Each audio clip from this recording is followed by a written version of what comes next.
dia andeha koa ny teny sy ny fampianarana.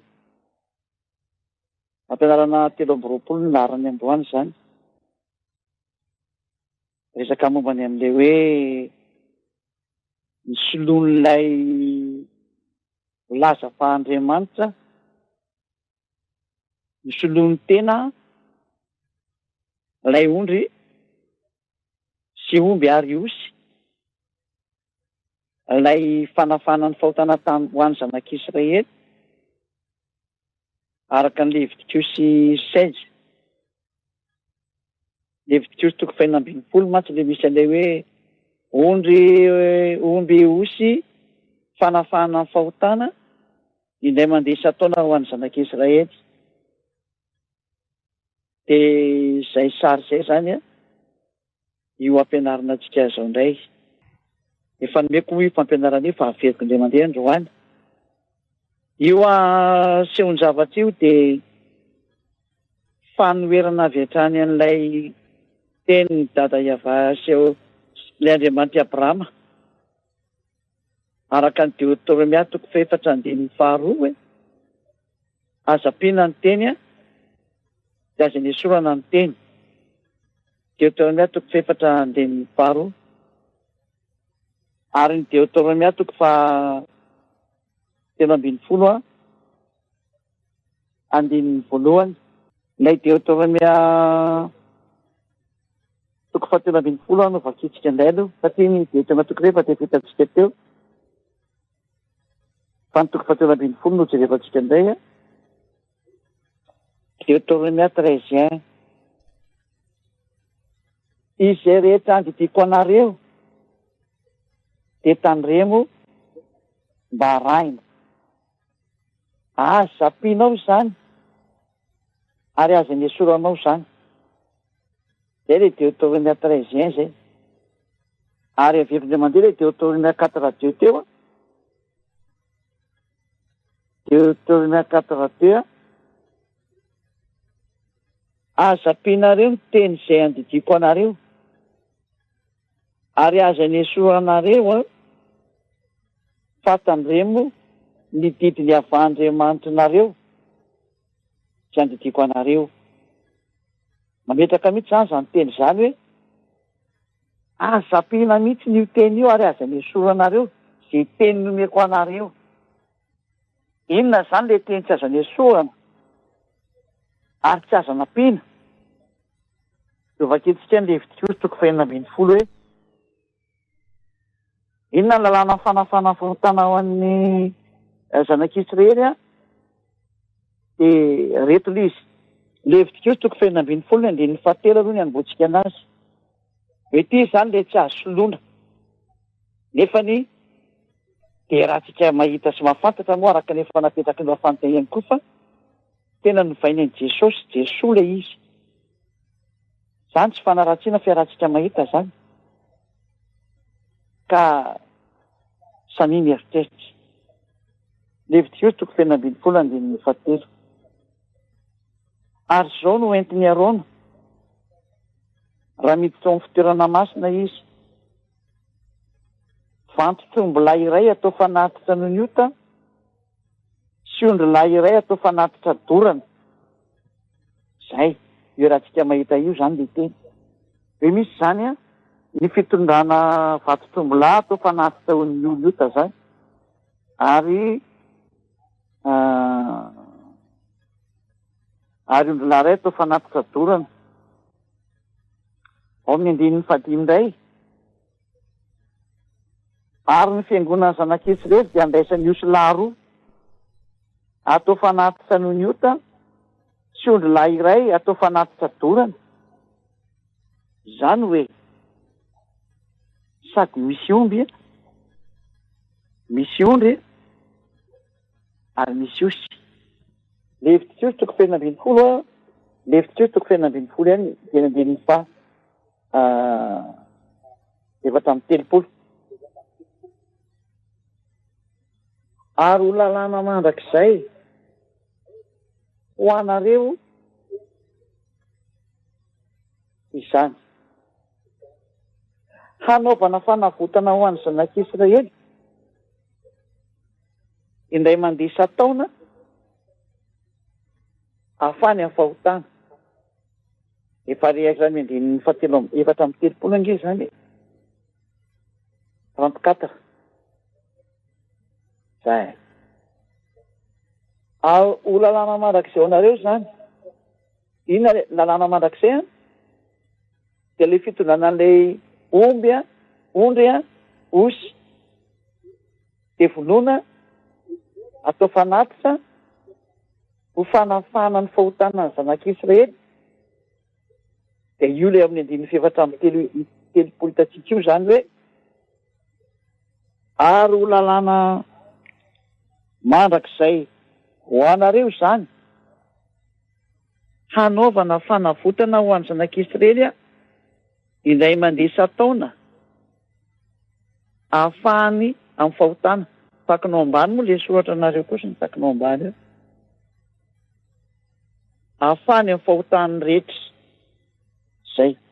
Eto zany mazava be mihitsy fa ilay fanafana amin'ny fahotana zany izay atao indray mandeha isa-taona ho an'ny zanak'Israely izay tsy azo anampiana, tsy azo esorana, dia ny fanaovana an'io fanatitra ondry, osy ary omby io. Tsy asoloana io. Tsy asoloana Jesosy io na Jesoa. Fa lalàna mandrakizay zany raha mitandrina dimy folo ianao dia omby, ondry, osy ny tsy maintsy entinao rehefa teo afaka amin'ny fahotana. Zay le sary zay. Zavatra anisy anefa ny araka ny nataon'ilay mpitondra fivavahana izay tsy fantatro hoe inona tezaka tondavana, fa vitany nanala an'io teny io ary natsofony tao Jesosy Jesoa isolo an'ilay ondry, osy ary omby. Ary zareo ihany moa no teny an'izany mandraka androany. Dia raha tsika mahita zany fa nandika lalàna aloha zany Jesosy Jesoa. Ary rehefa mpandika lalàna dia mpiara-miasa amin'ny devoly rehefa nandika lalàna. Satria ny devoly dia manota hatramin'ny voalohany ary ny atao hoe manota dia mandika lalàna ny dikan'izany. Koa Jesosy zany dia voaprofety fa nandika lalàna. Vakitsika ny teny araka ny Jaona voalohany toko fahatelo.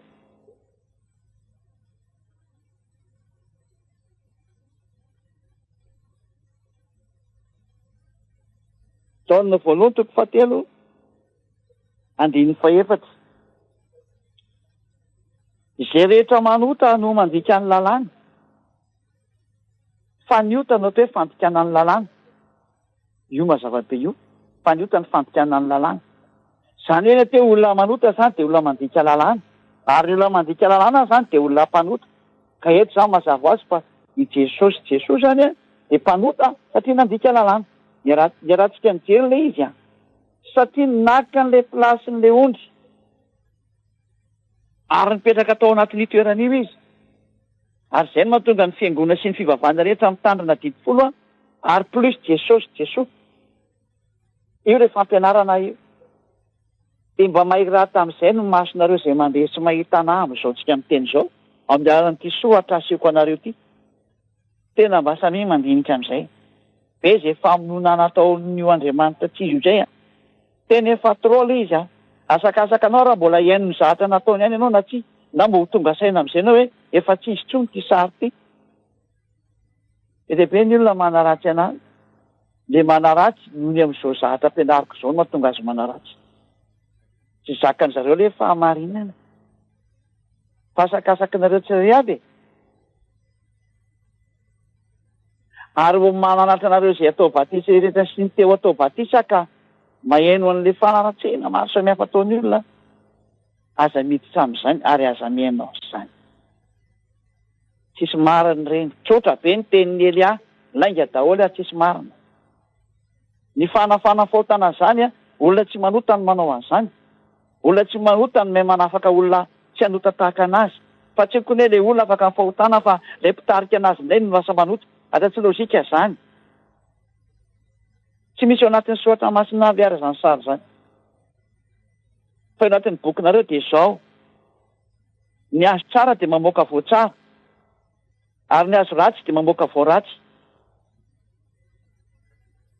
Fa ny azo tsara tsy mety mamoaka voaratsy, ary ny azo ratsy tsy afaka mamoaka voatsara fa ny azo tsara ihany no mamoaka voatsara ary ny azo ratsy no mamoaka voaratsy. Ka raha ohatra ka mahafaka olona amin'ny fahotana zany ambasadorany Soaziady Elia zany, tsara izy ny dikan'izany.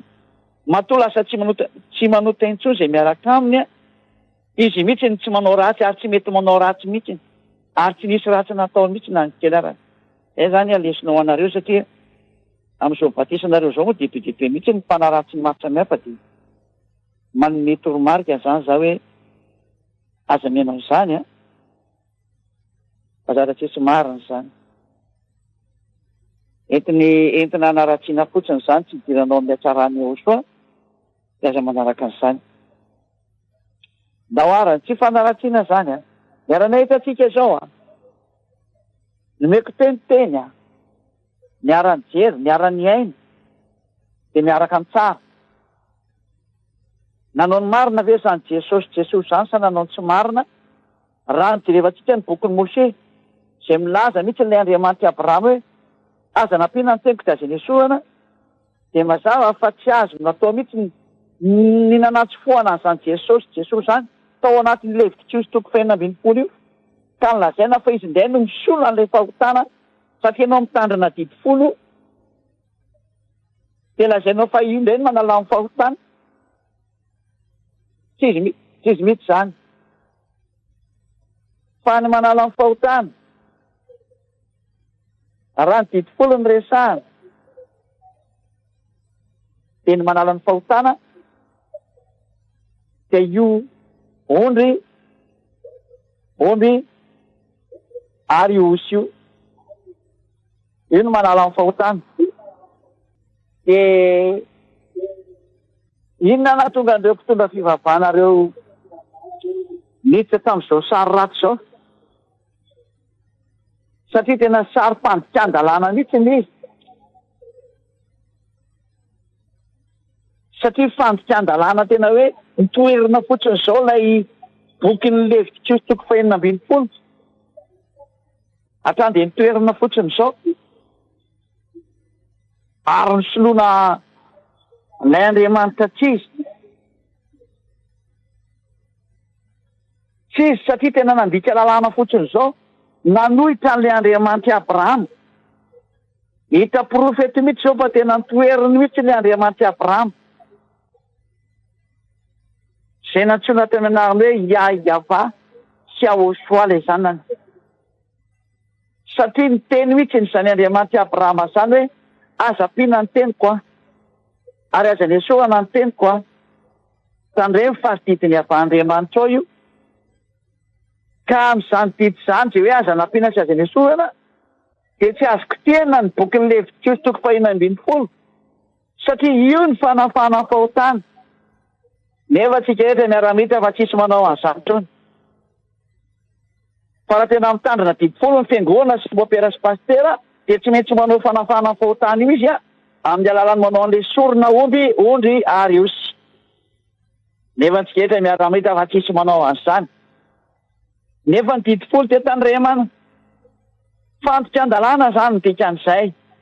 Fa ny fahafahanjareo mihitsy ny Levitikosy 5:20 fa ny soloana an'i Jesosy Jesoa zany hoe nanohitra ny tenin'ilay Andriamanitra Abrahama.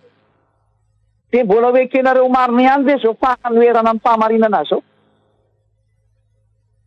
Mbola hoe kenareo fa mety ve zao zavatra ataonareo zao? Fa tena iza ilay tadiavinareo? Ilay Andriamanitra Abrahama ve ny tena tianareo tokoina sa izy? Fa raha Andriamanitra Abrahama ny tianareo tokoina dia tsy manao an'io resaka fanovana ny Levitikosy 16 io nareo, fa averinareo io Levitikosy 16 io. Nefa averinareo manao an'izany. Anareo ve afaka manao an'izany? Valiny tsisy ety hanao an'izany tsy. Nefa dia io ny fanafana ny fahotana. Ka raha io ny fanafana ny fahotana dia tsy maintsy atao izany ilay izy ny dikan'izay. Nareo koa afaka manomana ny fanontanianareo satria raha voazavako ilay tena zavatra goavana indrindra dia aorian'izay voanomenareo hoe ity ny zava-dozana nahatonga zareo nanao an'io adalàna hoe hoe nampidirana an'ilay Andriamanitra tsy izy tao anatin'ilay Levitiky 16 izay fanoherana ny tenin'ny Andriamanitra Abrahama. Mazava fa tsy Andriamanitra Abrahama zany io tomponareo io. Fa raha Andriamanitra Abrahama no tomponareo dia tsy manova an'io teny io mihitsy izy hatramin'ny farany. Satria aza nampiana io izy ary aza ny esorana. Nefa dia vitanareo ankehitriny nanova an'iny. Fijerevantsika zany eo amin'ilay Salamo fefapolo hoe ina moa zany nahatonga an'ireto fiangonana sy mpitondra fivavahana reto nampijanona an'io resaka Levitika toko faha 20 io ka nampiditra anazy an' Jesosy, Jesoa isolo an'ilay omby sy ondry ary iosy. Dia azavainareo tato nahatonga azy nanao anazy. Ary tsy afaka miala an'izany izy fa zavatra nataony zany. Ary raha tsorina izy tsy mahay an'izany dia tokony mianatra izy zany hoe aza manao foana fampianarana ely nareo aza manao foana tsony rehefa mbola te hamonjy ny fanahinareo nareo. Fa rehefa tsy te hamonjy an'ilay fanahy moa zany dia efa izay zany samy babiny nataony. Ao amin'ny Salamo fefapolo vakitsika 9 ka hatramin'ny 9. Salamo fefapolo 9 ka hatramin'ny 9. Ty zany ny fahavoazana nahazo amin'izareo. Ny fanatitra latadra sy ny fanatitra hohanina dia tsy mba sitraka ao. Ny sofiko nataonao malady. Hoe maheno tsara zany fa hoe tena tsy ilaiko intsony ilay fanatitra sy ny sy ny manodidina an'izay zany. Ny fanatitra dorana sy ny fanatitra loliota dia tsy mba nilainao. Eo zany dia tonga amin'ilay hoe tsy ilaina intsony ilay fanatitra. Rava zany ilay Levitika toko faha 20 raha amin'io sary io. Dia rehefa rava moa zany raha ny lôjika satria fanekena ray dia tsy mahazo idiranao intsony. Satria tsy azo anampiana ary tsy azo anesorana. Ka rehefa tsy azo atao ny miditra amin'io noho ny amin'ilay teny io tsy azo anampiana tsy azo anesorana. Dia efa tsy navela an'ilay Andriamanitra Abrahama atao intsony ny fanatitra. Lôjika be amin'izany teny izany dia hoe tsy mahazo miditra ao intsony ianao. Satria raha miditra ao zany dia misoratena ho mpanota mandrakizay ianao. Ary ny mpanota tsy afaka makany amin'ny lanitra zany. Dia ny mpanao ratsy zany. Mazava ho azy efa sanseny telodimy mety Psalm 10 sy lalàna Mose noho ny amin'io sary io. Satria ilay fahafahanao miaraka amin'ny dada Iavana mihitsy ange ny tapiny. Satria lasa mpanota foana ianao satria tsisy fisorana ho fanafahana ny fahotana atao aminao intsony. Ka dia fahadalàna zany ny miditra amin'io sary io. Izay no mahatonga ny hoe ilaina ilay fanekena vaovao satria tsy mety ilay fanekena 10 sy ny lalàna Mose efa tapina noho ny amin'ilay hoe tsy azo atao intsony ny fisoronana. Fa ny mpitondra fivavahana sy ny Andriamanitra tsy izy zany dia tsy nakasatro satria hampanota olona ny tanjona ny tsy foany tao anatin'io Levitika 16 io. Ary ilay Andriamanitra tsy izy no naka ny plasin'ilay ondry ary iosy. Ary mazava be moa fa izay mihitsy ilay fanambarana an'ilay fanjavitra ty tamin'ilay fanontaniana hoe ny nahatonga an'izany fampidirana ny Jesosy tao amin'ny Levitika izany izy dia noho ny amin'io boky ny Salamo io. Ka nareo amin'izay tsy niteniteny foana fa zava-marina mihitsy ny zany. Ary tsy nanendrikendrika fa zavatra ataony zareo zany. Ary io mihitsy n'izany ilay fampijanona hoe ajano io fa tsy mety intsony. Io koa nefa moa hamarinina ary amin'ilay boky ny Isaia 66:3. Isaia 66:3 ilay miteny hoe izay manao fanatitra efa mitovy amin'ny mpanompo sampy. Izay rehetra mba voaka kely nga amin'ny teknisiana izay. Izay mamono omby dia ohatran'ny mamono olona. Izay mamono ondry atao fanatitra dia ohatran'ny mamolaka vozona alika. Tena tantara be nge zany hoe mitovy amin'ny mamolaka vozona alika ianao raha ohatra ka mitondra ondry io. Dia manatitra fanatitra hohanina dia ohatran'ny manatitra rakisoa. Efa ny kisoa tamin'ny andron'ny 10 tsy azo atao mihitsy zany. ary izay mitondra didikazo manompofona atao fanaty dia ohatran'ny misaotra ny sampy. Teo izany le hoe tapina daholo ny fanaovana sorona tsy azo atao tsony le izy. Dia izay natonga nitondra fivavahana sy ny Andriamanitra antsika sady mitsofoka atao amin'ny levitikos toko fenina ambin'ny folo ry zareo. Tsy tany voamasony izany hoe tsy azo nampiana tsy azo nisoana. Zay ny tena olana zay. Tsy fantany ny teny iny ary tsy hitany reny teny reny. Miandry ny Elia tonga. Zay mahatonga anjela mamerina an'ilay teny marina rehetra hoe ity ny teny marina ary ity ny andehano rehefa teo vonjeny nareo. Ary manarahana ny Elia. Fa le terme io manarahana ny Elia mihitsy tsy zakan'ny olona mihitsy ny nefa. Inary moa no teneniko ho asehoko manaraka an'izy ary nareo. Nefa nareo samy mpanota sanananao foana daholo. Hanaraka mpanota ho any amin'ny elo ve zany nareo? Tsy aleo hoe manaraka ny Elia izay lasa tsy mpanota intsony izay miaraka amiko. Inona zao ny problème amin'izany? Raha fianonana efa tsy fahendrenana ianao. Fa raha tena mitady an'Andriamanitra ianao faly be ianao maheno anahy. Raha mitady an'io Andriamanitra Abrahama io ianao faly ianao maheno anahy. Tena ravoravo mandihy mihitsy ianao ohatrany hoe saotra Elia ambassadeur any Joshua. Zay le ny andrasako izay. Tokony izany ary nivoaka ny vavanao fa tsy ampizerana na fankalalana salama izany. Teny tsara sy feny fitiavana angeny meko anao e. Famonjena anao. Mba maiza mihainy. Ndao ary. Dia nitohizany zareo amin'izay le izy. Ao amin'ny andinin'ny fafito. Salamo 40 dia hiditra amin'ny 7 indray tsika zany zao. Dia hoy izao. Inte aho tonga ao amin'ny ironan-boky no nanoratanahy. Andiny fahavalo. Ny anao sitraponao Andriamanitra olo sitrako. Ary lalanao no atao natiko. Dia niraisiny zareo ary io teny io.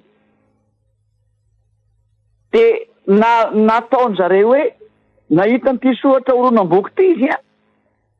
Dia trano dia nilazaina fa hoe atsofoka ao anatin'ny dity folo izany ity zanaky ny avo indrindra ity.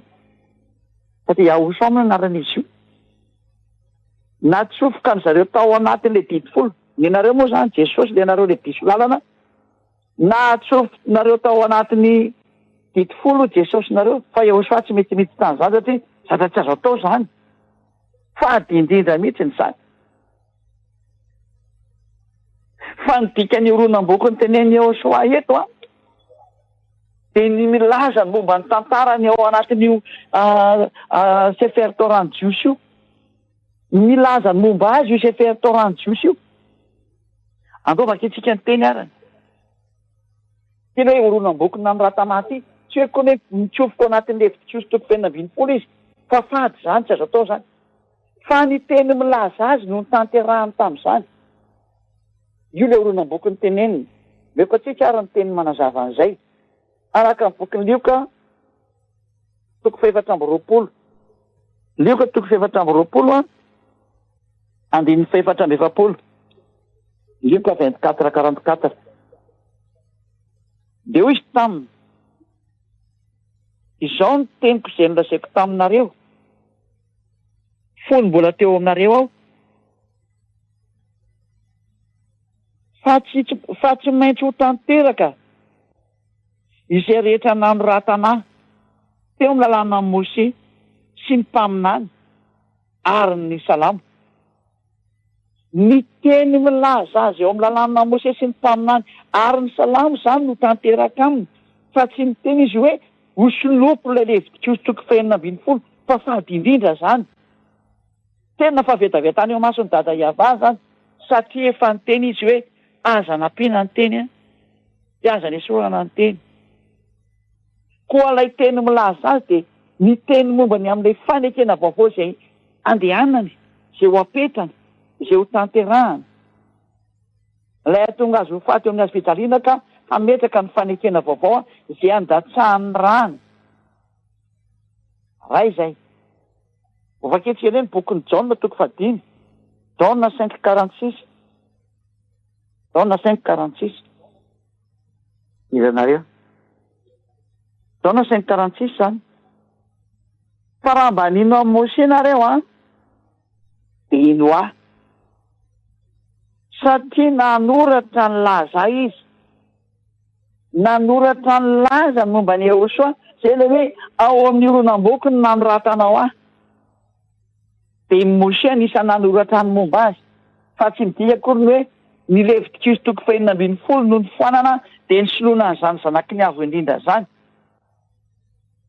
Fa be dia be ny teny milaza azy nataon'ny Mose, nataon'ny mpaminany, natao tao amin'ny lalàna ary ny salamo.